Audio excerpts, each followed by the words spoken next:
Good evening, everybody. How's it going?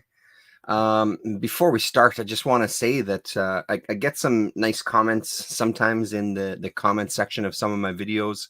Um, Not as much as I used to because we do a lot of these live streams and then I end up talking to people. But I always get some nice comments for people, and I'm just really happy that I'm YouTube's most popular Black woman talking about comics. I really think that together we can do some good things, and with changes comes like positivity. And I mean, it's just really good.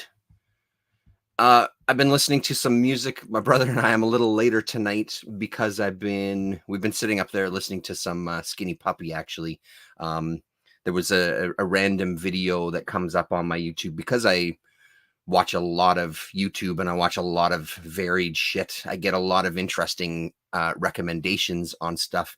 And there was a recommendation for a video of some guy who's like a music producer or whatever. And I guess his shtick is he kind of takes a genre and tries to recreate it with kind of modern equipment and or modern DAWs like workstations, but talks about some of the original gear. So he had a video that we watched about industrial, and he was kind of like mimicking some of this drum sounds and things, and just showing his process for it. And the track that he made was actually pretty fucking amazing. It sounded like a Skinny Puppy tune. It was pretty cool. So that led us down a path of listening to some Skinny Puppy stuff. My brother was really into industrial music. I wasn't as much. I liked at the time. I was telling him at the time I really liked Ministry. I can't see myself sitting through a Ministry album now at all. I can absolutely see myself revisiting some Skinny Puppy though, and really enjoying it. So that might be some of the things I listen to this upcoming week. Speaking of music, one of the things that's been blowing my mind, there's a couple of things actually. So in the land of tapes, I found myself a copy of Faith No More's The Real Thing from, is this 1989? I think it's 1989 is when this came out. And that kind of ties in with what else we're going to talk about here music wise before we get to the comics. I promise we will. I have such a strong memory of listening to this on my Walkman and absolutely loving it. And it was really cool to kind of rehear this again. I listened to this actually a few times this week through the whole thing, like on YouTube. And then I listened to the tape actually last night. I think my machine might be fucking up a little bit because it was playing it a little bit faster, noticeably faster. But man, this album for me still kind of stands out. It was a real kind of turning point for stuff I was listening to. It's also interesting to hear kind of the music that they were making then. As much as I prefer kind of later era Faith No More and stuff because they really did some incredible albums. This one has a real charm to it because Patton kind of hasn't taken full hold here yet and worked with them to really produce some incredible stuff. That said, though, there's like a metal song on here. There's like a love song on here. They do a cover of War Pigs on this one. They do some kind of the standard alternative music of the day on this one. They incorporate some of their hip hop ish type of elements in that song, Epic or whatever there. So really, really cool to listen to this again and just kind of putting me in that time and place. The other thing I've been listening to is I have been addicted to this album here. Let me close this window. I've been addicted to this. Extreme Noise Terror, A Holocaust in Your Head, also from 1989, from the UK. Mick Harris, notably Mr. Mick Harris from Napalm Death, Scorn, all sorts of things, was in this band for a brief period. I think, was this a situation where he played on half of this or something, maybe? Or was he already gone by this time? Pardon me. Performer Dean, Lego, Mark, Pete, Phil, and Stick.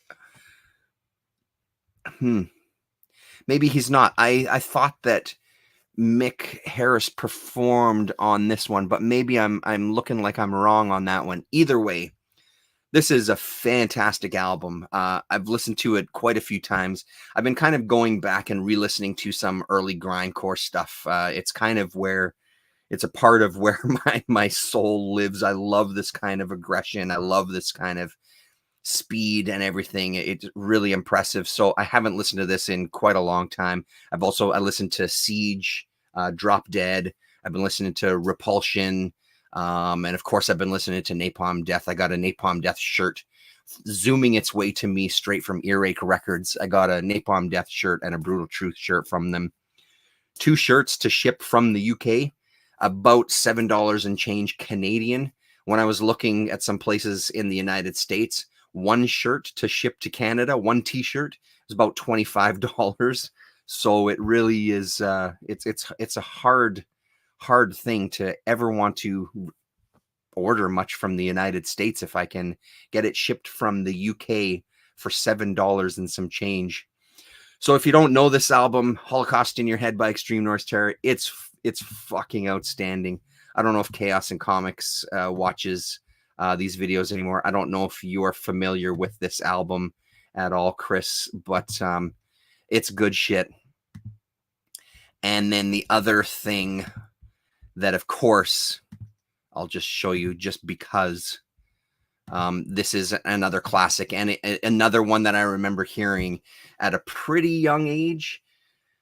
Let's see. So we would have been living in our new house. So I would have been 13, 14 years old. So that would have been what?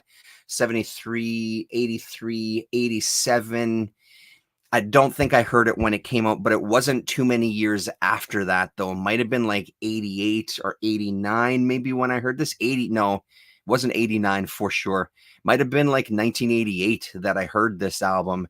And again, another one that really made an impression on me, and one that I love. I actually have a copy of this on vinyl that I bought many years ago on a trip to England, to the UK. So I still have that copy. I think it's still got the UK price sticker on it. I never peeled it off. I just left everything on there. Classic album. Justin Broderick appears on this as well. He of Godflesh. Mick Harris, of course, kind of one of the founding members of Napalm Death, and arguably one of kind of the grandfathers of the blast beat.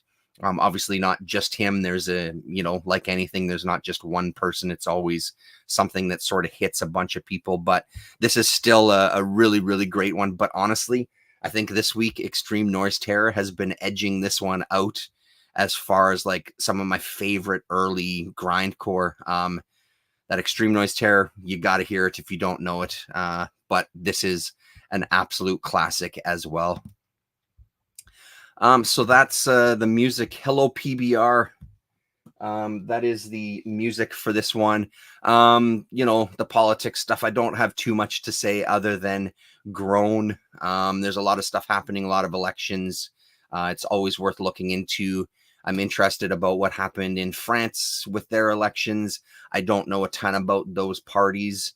I would like to learn more. It appears to be, listening to the Due Dissidence guys tonight, it appears to be that maybe a more actual left-leaning party has potentially won by kind of pretty big numbers. But again, I'm far from an expert on anything like that, so take everything I say with a grain of salt. It does seem encouraging. And one of the things I started thinking about was this idea of that election. It looked like it was going to go a different way. And I think one of the things that often happens is having people kind of commit long term. And it is a topic that has kind of puzzled me for a long time. And I just don't know how. One of the things that we experience locally, especially with our union work and stuff, is that idea of people committing. So you come to one meeting, that's fantastic that you came to a meeting. We've got quorum. We can now get some business done, but you have to come to the next one, and then the next one, and then the next one. And this long-term committal seems to be the hardest thing to get people to understand, that is an integral part of that whole process. You have to continue to show up. You have to continue to support. You have to continue to have the conversations. You have to continue to kind of push and fight for things. again, bringing it down to the smaller kind of scope with our union, that means 3 or 4 meetings a year. So 3 or 4 days out of the year, showing up to that office and sitting your ass in a chair, that to me personally seems like a very low threshold to commit. But it's incredible how many people can't make that happen. Our membership is well over 700, and it seems nigh impossible to have that kind of repeat performance where we always get quorum at every single meeting and don't have one where all of a sudden it's 4 people that show up. And it's always the litany of excuses. There's always excuses for the most part. I personally think they're a load of bullshit. That's just me. So then the question becomes, how do we get people to commit to actual change? And how do we get people to commit to participating in some of these things? And I just don't know the answers to that. You know, I just don't know how you get people to commit and understand that some of these decisions and some of this work is in their own best interest. I think it probably stems to a lot of people don't see anything that comes from this work as in their best interest. They don't see that immediate, here's what I've done A, now B is going to happen and I'm going to experience C. They don't see that immediate link, right? So that becomes really difficult, but it's my usual mantra of participate where you can and try to make changes where you can for this week. So read a fair bit of stuff. You'll have to forgive me. I haven't put things away because Rasa and I have been kind of not in line with doing chats every single week. I have some stuff that's been sitting here waiting to talk to her about, and I don't remember if we spoke about it on the Sunday wraps here. So if I do a couple of repeats, just bear with me. There's a number of comics I don't have a ton to say about. So those will be pretty easy to follow through with or to kind of fly through. We did have our chat this afternoon on my channel. If you want to go back and listen to that, I encourage you to do so. As usual, if you're not subscribed to Rasa, you should subscribe to her channel. In case you didn't want to watch that video of My Favorite Thing is Monsters because you haven't read it, I encourage you to check out, when you do read it, make sure that you check out that video and also go and look at Earl Grey's channel. He had a fantastic conversation with Forgerelli, with some things said that I agree with, but many things said that I kind of strongly disagreed with. So that's, again, part of what I love about doing these videos and kind of the group of us in this corner of the world. I love those kind of conversations. I love kind of getting into the weeds about some of these books. So if and when you read that second volume, go and check out those videos and kind of participate in that. So what did I read this week? Let's start with one of the hits. Not by a long shot, but one of the hits for sure. This is Silent T. So this is a local Winnipeg comic book artist who goes by the name Silent T. I don't know anything about Silent T. I just sent them a message last night through Instagram. I haven't looked in to see if there was a response yet, just to kind of sing the praises of how much I love this issue. This is, I believe, the 4th comic that they've done. I have 3 of them. This is the brand new one. I think that for each one, they've done a Kickstarter to kind of get things going and then printed up enough copies and distributed them to some of the local comic shops. I picked this one up at 204 Comics. This is probably my favorite issue of the 3 that I've read. I've loved every single one of them for the art style, but this one kind of, there was something else going on with the story in this one, sort of breaking the fourth wall between the creator and the audience. And just some wild pages. It's also 44 pages, which was one of the stretch goals. If there was a certain amount of money made, there was going to be new pages added.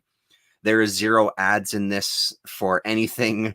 It is front to back comics, 44 pages of comics. What was the price on this when I picked it up? Not seeing it on here. I don't actually remember what it is. I don't see a price on it. Yeah, unless I'm completely blind, I actually don't see a price on it. I don't remember how much this cost. at 204 Comics. I know it wasn't dirt cheap, but I don't remember it being very expensive. Anyway, I'll see if I can find out the price. Check out Silent T on Instagram, though, if you want to get some books. I'm sure that they're selling some on there, or have a website where you can buy stuff. One of the other stretch goals for this one was the possibility of owning some original art. So everything you're going to see in here, doing some investigating on the Instagram page and looking at the past Kickstarters, is that this is all practical. This is all real world art. This isn't anything digital. There's a lot of crayons and pastels and paints being used for this. There's a lot of different art styles going on here, as far as, or even color versus black and white. There's a couple of panels that look like they were done in ballpoint pen. Again, speaking of my favorite thing is monsters, but the color and the kind of out of control artwork that happens throughout this book is so much fun. I had such a good time reading this one last night. It is sort of that kind of classic stream of consciousness type of storytelling where there's a loose theme and it feels like things are getting created on the spot. I don't have a problem with that whatsoever. At the back, there is also some process pages, so there's definitely some planning that goes on for sure.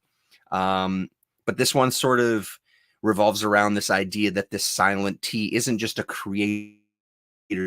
This Silent T is like, and if you are deemed to be punished by this cult, there's a series of there's a couple of stages of punishment.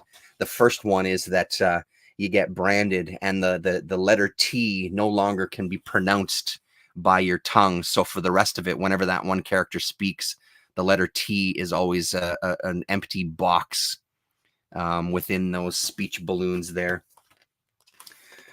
But like I said, the art in this one is the absolute draw. It is just amazing and energetic and colorful and wild and just a blast, a real blast. It kind of calls to mind a bunch of different artists, Brendan McCarthy, Bill Sienkiewicz, are kind of two names that pop into my mind. There's even some Sam Keith isms in here. There was one panel specifically this afternoon. Some of these characters, some of these close-ups seem a little Sam Keith-ish to me.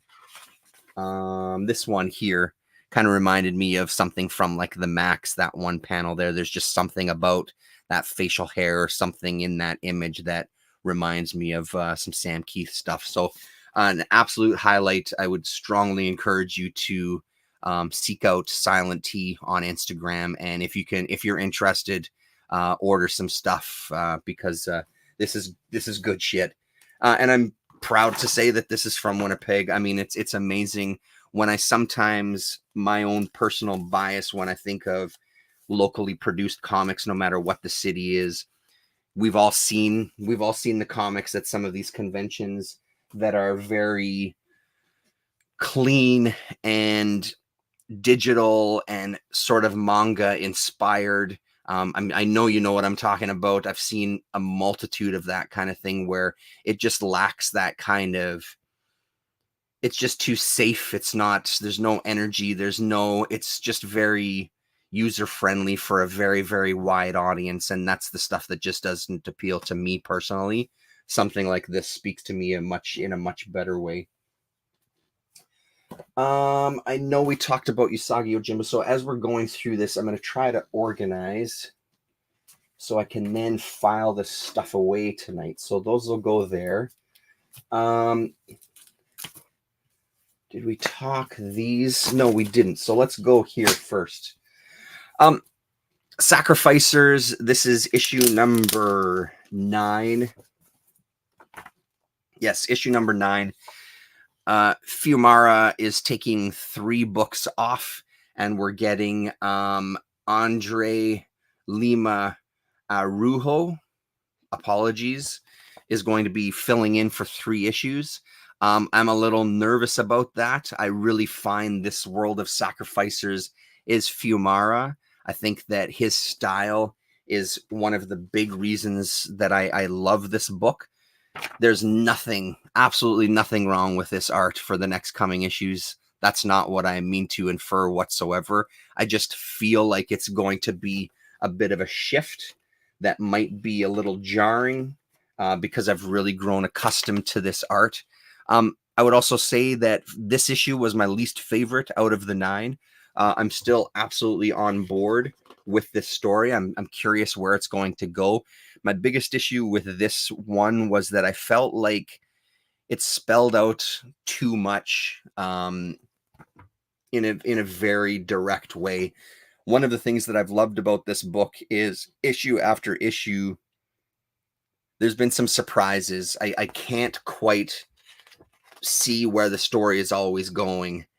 There's been some kind of things hinted at with, a little more kind of political underpinnings, right, of power and things like that. And this kind of just throwing in with these gods. This one kind of really spelt that out in a way that I found a little distasteful. I was kind of disappointed, to be honest. Our main pigeon character is kind of turning into this god killer type of character, and really now has a mission and has some powers that we're not really sure, or at least I'm not sure. Maybe I missed it. I'm not really sure where they've come from, but I'm sure all of that will be explained eventually. So just because this is my least favorite of the issues doesn't mean that I don't think you should pick it up, because I do think this is worth reading. Remender is a great writer. I find some of his stuff really appealing. And like I said, the first 8 issues, I was really invested in this story. I think it was a really interesting idea. I'm a little bit worried about where this is going to go from this point. So we'll kind of see as I continue to pick it up, because like I said, I'm not dropping this. It's one of the few books that's on my pull list. I'm not getting rid of it. I'm going to keep up with it. The Remender book that I'm pretty excited about, and thankfully this second issue was equally as good as the first one, is Grommets. Issue number 2 is out. It's going to be a 7-issue miniseries. This is Rick Remender and Brian Posehn doing the writing. Brett Parson and Moreno Denizio on the art duties. This is a fantastic issue, just as good as the first one, equally funny, equally just interesting, kind of look back on skateboarding from their youth and that kind of world. I think this is a very, very entertaining book. This was a really good issue. We get introduced to some new characters, these 3 female skateboarders, with a little bit of mystery surrounding especially one of them. And we can see that one of our characters is madly in love as well too. So they end up kind of hanging out together and going skating basically. And one of them, there's a whole kind of legend surrounding her that she held a house party. I think her dad found out and someone witnessed her getting punched. Next thing you know, the house is burnt down and I think her dad is dead.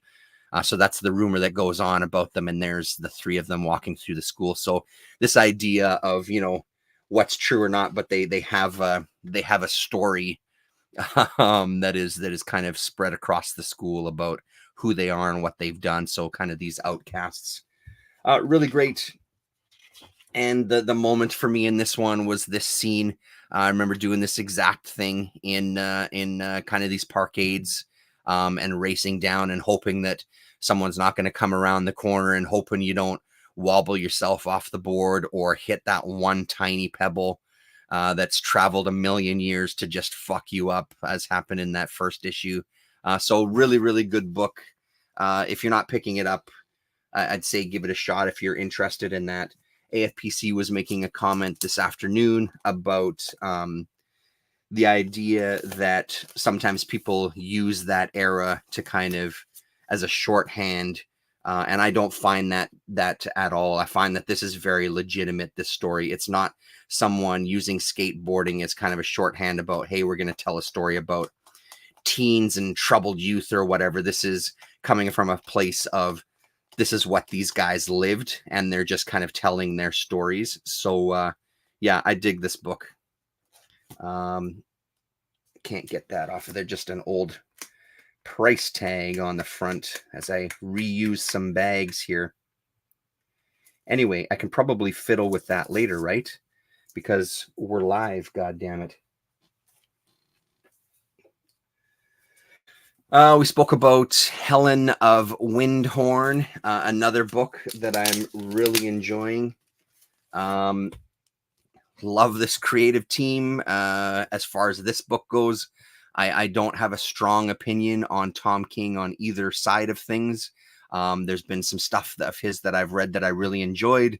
There's been some stuff of his that I know about that doesn't sound like it would be interesting to me. I could be wrong about that. This book, though, is amazing. And again, for me, the big drive here is the art.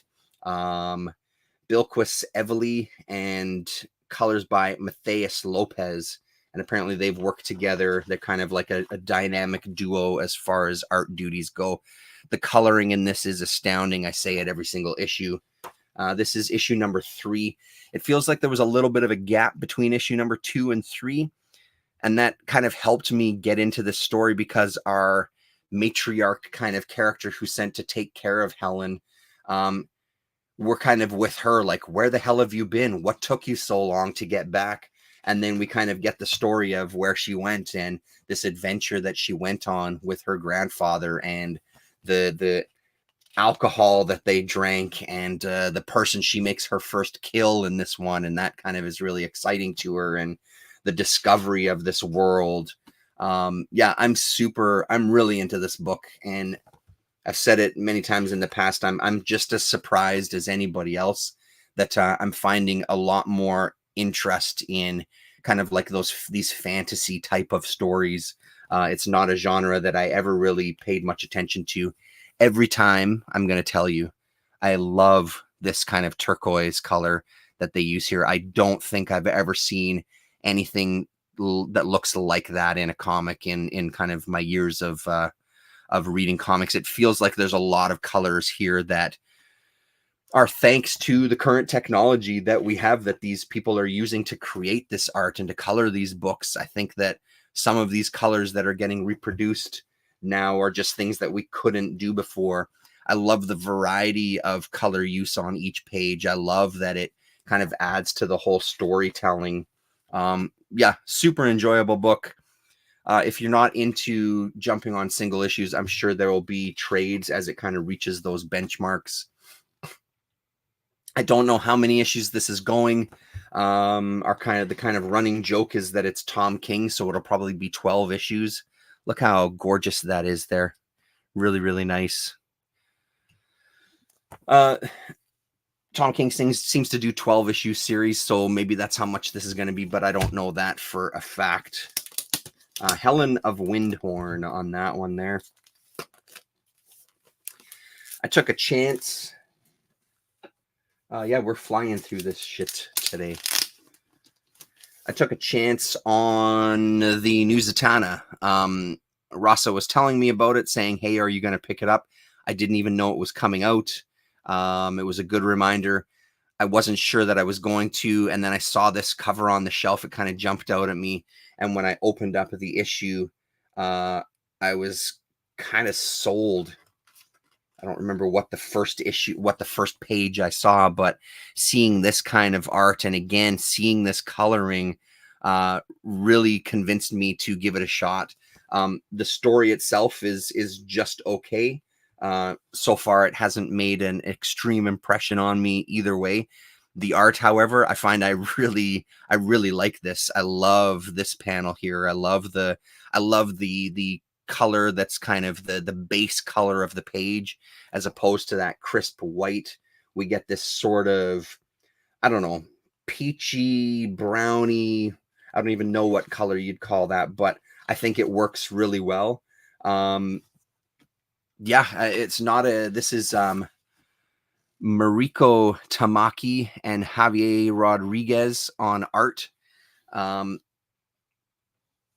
Yeah, what else would you recommend? Hello, Bubby. What else would you recommend? What would be your go-to as far as Javier's art?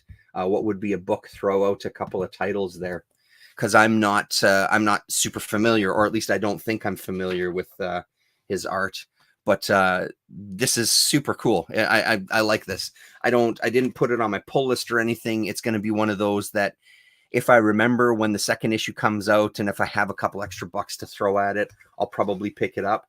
But it's not something that I'm kind of like worried about missing. If I miss it, it also won't be the worst thing in the world. I'm kind of on the fence of it. I'm glad I gave an issue a try, but I don't know how much farther I'm going to go. I'll definitely look through the second issue if I remember. Yeah, so coping with magic, coping with her past, that shit went down when she did use magic. So now she just talks about, she just does tricks. She doesn't even like to use the word magic. So she's doing these performances. Now, of course, we get to the end of the book and she's going to have to come to terms with her past and magic. So, you know, pretty standard kind of story, nothing to write home about. But yeah, there you go. So that's the new Zatanna. He did Avengers Beyond. Same style and color. Okay, cool. I'll keep an eye out for that. I'll definitely do some looking into what he's done, do a search online. What else do we got? A couple of things where there's not too much to say, so I'll sort of fire through these. Couple of more issues of Teenage Mutant Ninja Turtles, issue number 16 and 13 that I got from 204 Comics. It was they were on sale as well too, which was a bonus. They're in a little bit of rougher shape, like you can't see that, but it's a little bit of kind of that wrinkly post water damage kind of thing. They're still they're still all together. There's no pages torn out or anything like that. So really good to read these two. Not much to say that I haven't said a million times before. I want to, it's one of my missions this year to try my best to collect as much of this first volume as possible, because I'm so thoroughly enjoying reading these books kind of from the beginning, or as best as I can. I think I might have skipped an issue here when I read these two, but it's hard. I can't remember what's reprinted in those color editions there. So I know that I know that the book 13, I remember reading that, but 16, so I might have missed 14 and 15. I don't remember what the final issue was that I read. On that note, quickly, I was digging around on Marketplace tonight, and I went and picked it up because somebody was selling the hardcover, volume 1 hardcover from IDW of the first 7 issues, plus the Raphael micro series one shot, annotations by Kevin Eastman and Peter Laird, and more in quotes. So this was like a $50 US book when it came out. I got it for $25, and I'm super excited about it. Even though I've read these issues, I will be reading this again because it's this bigger format.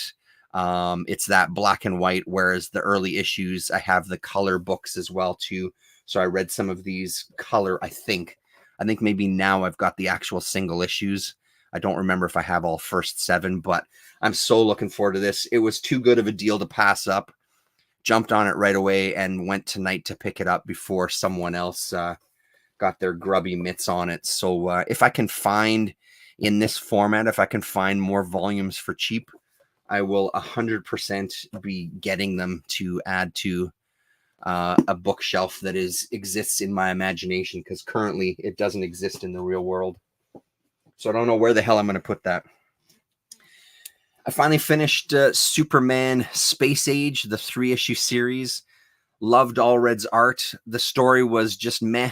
I feel like I've read this story done a lot better in places like Superman, All-Star Superman, or New Frontier by Darwin Cook. It was just an okay story. There wasn't anything horrible about it. It wasn't difficult to read or anything. I managed it just fine, but yeah, it wasn't as interesting as I would have hoped. I do enjoy this Batman Dark Ages that was coming out. I don't know what happened to that book, if it's still coming out. Really digging that one. This one just didn't do it for me as much. But I am really glad that I gave it a shot anyway. Easy to do when it's only 3 issues as well. Allred's art is fantastic. So that's the draw for me. If it wasn't for Allred, I wouldn't have probably given this the time of day after reading the first issue. Hello, AFPC. The final issue, I think it's the final issue of Washed in the Blood. This is issue number 3 here. So not much to say that I haven't said every single time I've talked about this book. I don't really know what the fuck is going on in this book. I know that the second is going to be in a weapon, in this gun, that it's kind of like the second coming of Jesus. And that seems to have changed. And there's some prophecy that's going on with our main character. It is wild art. So kind of abstract that it's hard sometimes to even know what the hell is going on. But that is clearly a boot to the head. All hail Four on the Floor and the Frantics, if you're Canadian. But that is such an incredible image, and there's so much in here that is just so bizarre looking. There's a couple of artists working on pages here as well. So when we get to kind of our God's world, we get a different artist, and I'll show you that here. That's a sample of that art, which is also beautiful. Very strange book. Very, very strange. From the company Massive. There is a podcast or of some kind. I still haven't listened to it and or watched it, but I feel like I need to get a little bit of understanding of what the fuck is this? Where did this come from? Who are you guys?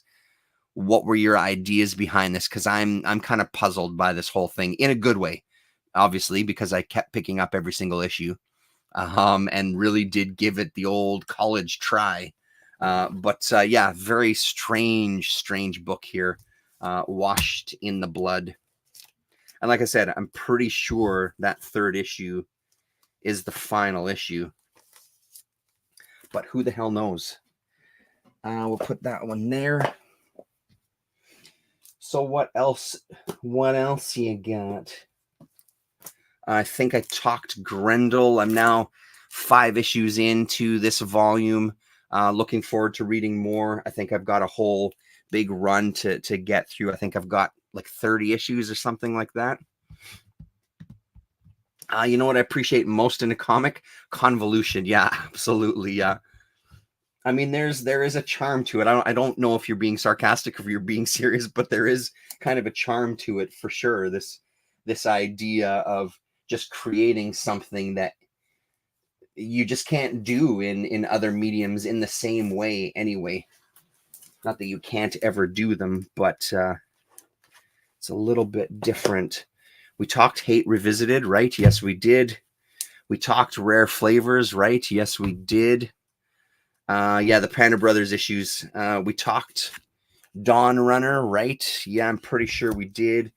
We talked Sickness. I'm sure that we did. So those all can get filed away. Looks like there's a couple of other things here, and then that'll be it.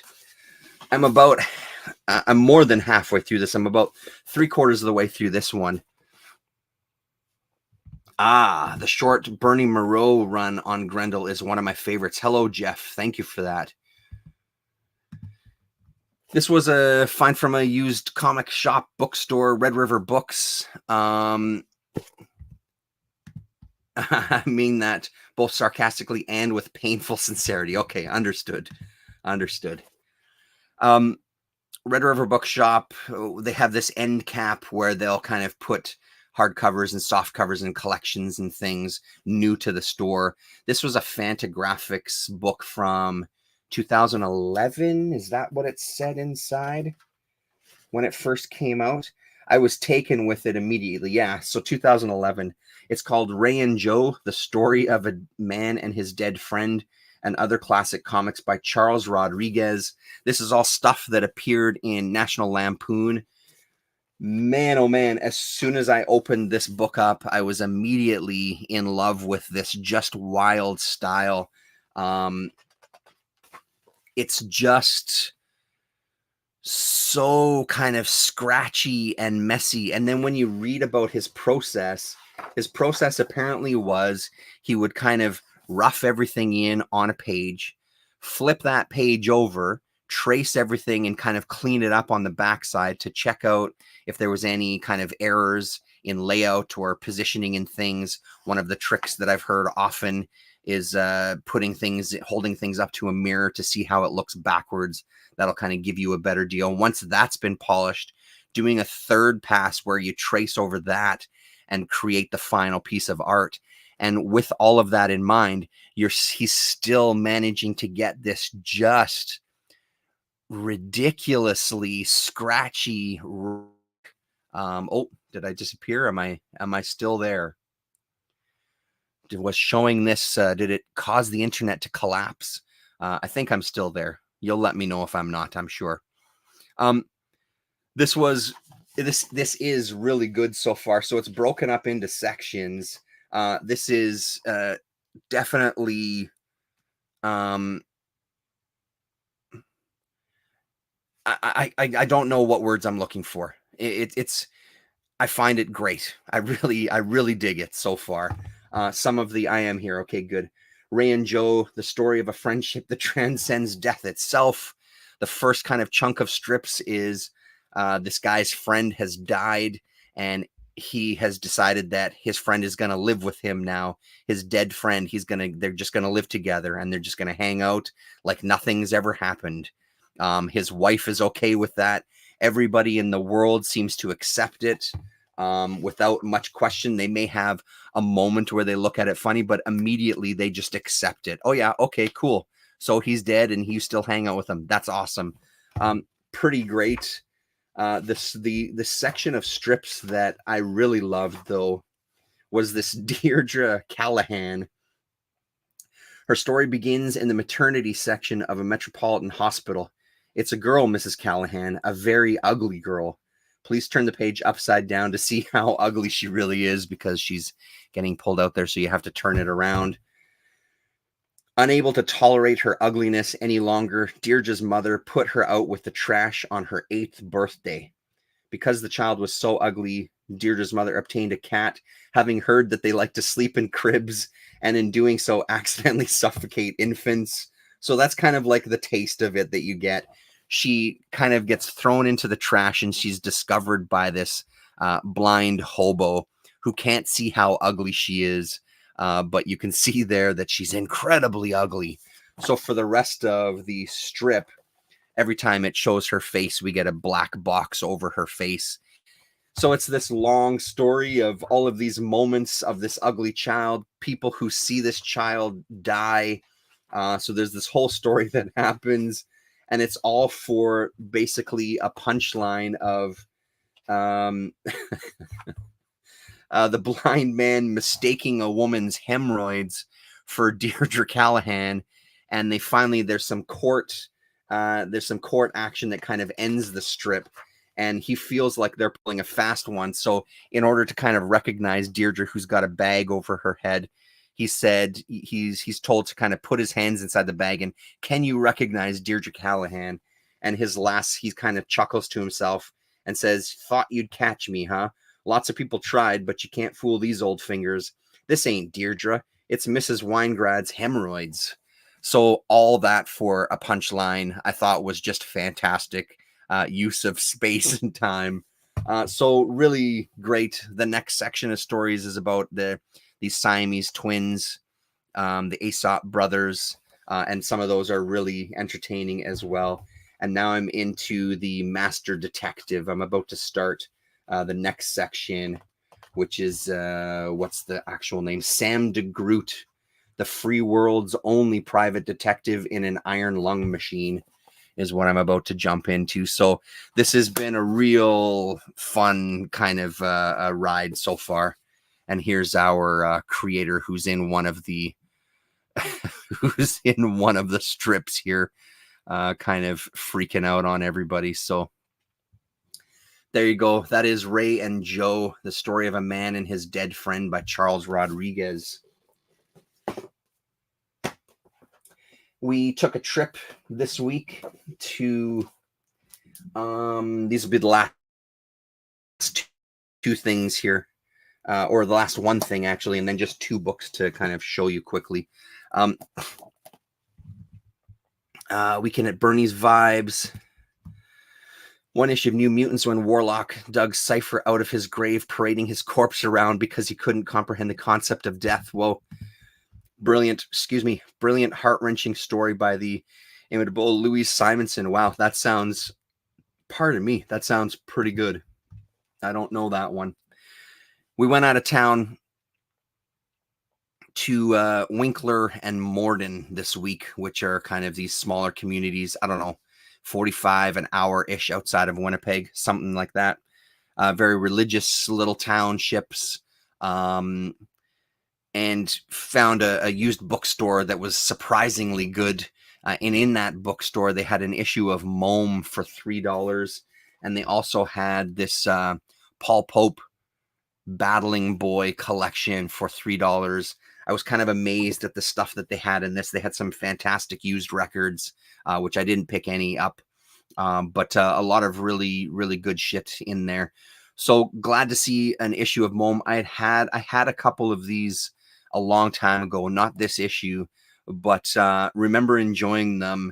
The comparison this afternoon, I think it was AFPC making the same comparison, that this was kind of like now, but better than now, because now for me personally, I've never had an issue of now that's really kind of, the entire thing has really hit me. That said, though, so far reading this one, the entire thing hasn't hit me yet either. But I find I'm a little more interested in stuff that's going on in this anthology.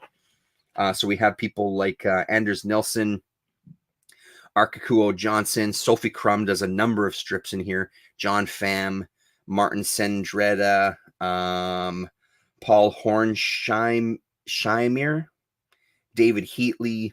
There's a Jonathan Bennett interview by Gary Groth. Gabriel Bell is in here. Jeffrey Brown is in here. And then David B. is in here. So this is from 2006 is when this issue was from. And I think there was 20-something issues of Mome out there back in the day. Yeah, and it's, again, it's one of those books that I never see these around. So for $3, I'd be stupid to leave it there. So there's some early Anders Nilsson that he kind of does a little write-up on at the beginning, that it was a project that he intended to kind of make a longer form, but it just never kind of got off the ground. So he's kind of presenting what he has from it. So using kind of photographs and doing some drawings in there as well too. Some Sambo comics here. And then we get Arkakuo Johnson doing a story on John James Audubon and some of his talking about his wildlife drawings.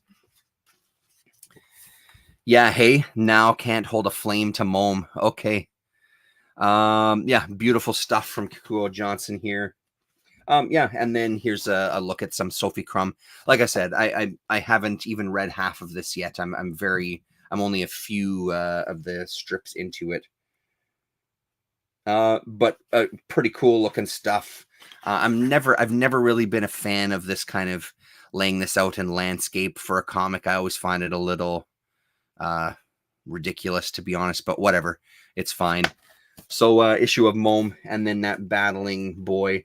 And then this afternoon, finally for today, I found I didn't bring it downstairs. I found a Butthole Surfers album, Caso Raro, which is kind of like this bootleg that has it has, I think, 5 or 6 live tracks on it. It's got some studio outtakes, apparently. Although my brother and I were listening to it, I can't really tell that they're outtakes. They sound kind of like they're just tracks from the album. The live tracks are very much worth it. I think they're really good. But it's a record that I've never seen, or I haven't seen in a long time. My brother used to have a copy a lifetime ago, but I haven't seen it since. So it felt necessary to pick that up, which is great about all of this. There's a bunch of Butthole Surfer stuff getting reissued, if you're unaware. The latest ones are Rembrandt Pussy Horse and Psychic Powerless, Another Man's Sack are the 2 newest that have come out on vinyl. They've done a couple of other ones as well too, and I'm forgetting which ones. Was it Cream Corn from the Socket of Davis? I think they're going to do Hairway to Steven as well too. I think.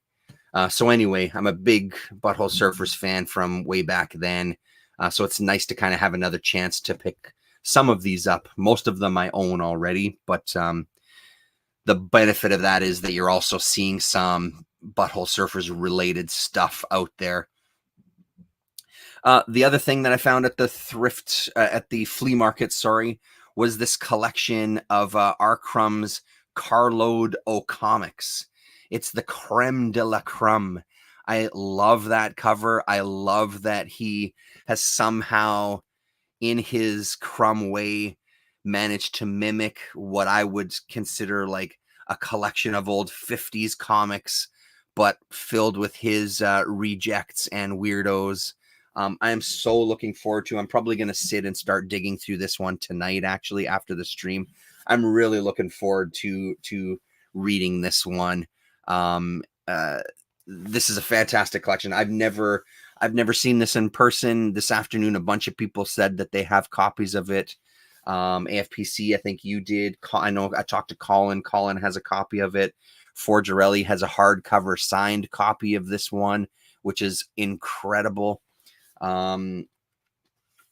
So yeah, nothing I've seen before though. So I'm very much into checking this out. It's in beautiful condition as well too. Like I'm being a little delicate with it because I'm afraid to kind of open it too much more, but it doesn't look like there's much stress on that spine whatsoever. So beautiful score this afternoon from the good old flea market. And with that, I think that is it, people. Thanks very much for tuning in. My favorite Mome-ish is the ones with Lil Dash Shaw wearing his big boy pants. Quite a few short but dense sci-fi / romance pieces he did at the time. Oh, cool. I will absolutely keep my eyes open. It might be something I'll look on my comic shop. I've still got a bunch of credit on there. I keep meaning to send them more comics to get more credit, but I just haven't got my ass in gear to do that. So maybe this week, because I'm itching for some comics to come in the mail, and I would love to do another yearly binge from my comic shop. That is it. Thanks very much. We will talk to you next weekend. Not sure if there's going to be a chat or not with me and Rasa, but I'll be back on Sunday or at some point to talk about what I've read this week, which who knows what that'll be. Right on. Thanks very much for hanging out. Nice to see you all. Laters.